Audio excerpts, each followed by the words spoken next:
वतजिल्लु मंतशा। अस्सलाम वालेकुम दोस्तों, आज की वीडियो बनाने का मकसद पनामा से लेकर आज 4 जुलाई 2020 तक मियां मोहम्मद नवाज शरीफ पर बनने वाले झूठे केसेस और मिलने वाली झूठी सजाओं के बारे में आम फहम अंदाज में आप दोस्तों को बताना और समझाना मकसूद है। सबसे पहले हम लेते हैं पनामा केस। जब पाकिस्तान 5.8% जीडीपी की हदों को मियां मोहम्मद नवाज शरीफ की क्यादत में छूने लगा तो तैयार की गई पनामा के नाम पर एक साजिश, एक ऐसी साजिश कि जिसमें मियां मोहम्मद नवाज शरीफ का नाम तक नहीं था।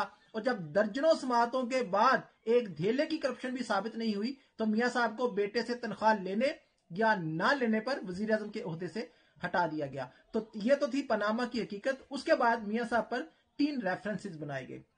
सबसे पहला रेफरेंस था एवनफील्ड रेफरेंस। उसमें सारी दुनिया ने देखा कि इस्लामाबाद हाई कोर्ट ने मियां साहब की सजा मुअत्तल की और नैब नजरसानी अपील में एक भी करप्शन का सबूत अदालत में पेश नहीं कर सकी।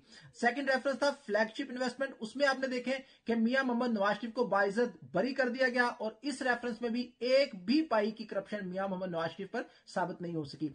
तीसरा रेफरेंस था अल अजीजिया रेफरेंस। इसमें देखें मियां साहब को 7 साल की सजा सुनाई गई और सजा सुनाने वाले जज थे जज अरशद मलिक, जो कि एक वीडियो ज़दा है। अब जबकि लाहौर हाईकोर्ट की इंतजामी कमेटी ने उनको जज के ओहदे से फारिग कर दिया है तो क्या इस फैसले की कोई लॉजिकल, कानूनी, मॉरल कोई वैल्यू बच जाती है? जब एक जज के ओहदे से उठा दिया गया तो पीछे क्या बचता है? अब आप दोस्त अपने दिल पे हाथ रखें और सोचें कि 3-4 साल से जारी ये ड्रामा क्यों किया गया? सिर्फ मियां मोहम्मद नवाज शरीफ को सियासत से दूर रखने के लिए, जिसमें मुल्की खजाने को एक पाई, एक धेले का भी नुकसान नहीं पहुंचाया गया। एक भी लाख कोशिशों के बाद मियां मोहम्मद नवाज शरीफ पर करप्शन का सबूत नहीं लाया गया। तो अब मैं ये सवाल छोड़े जा रहा हूं तमाम दोस्तों से, तमाम पाकिस्तानियों से कि जब एक भी धेले की, एक भी रुपए की करप्शन साबित नहीं हुई तो क्या अब मियां मोहम्मद नवाज शरीफ के लिए बनाया गया ये ड्रामा, रचाई गई ये साजिश क्या बंद नहीं हो जानी चाहिए? क्या मुल्क के साथ ये नाइंसाफी अब मजीद बंद नहीं हो जानी चाहिए? ये सवाल मैं आप दोस्तों के लिए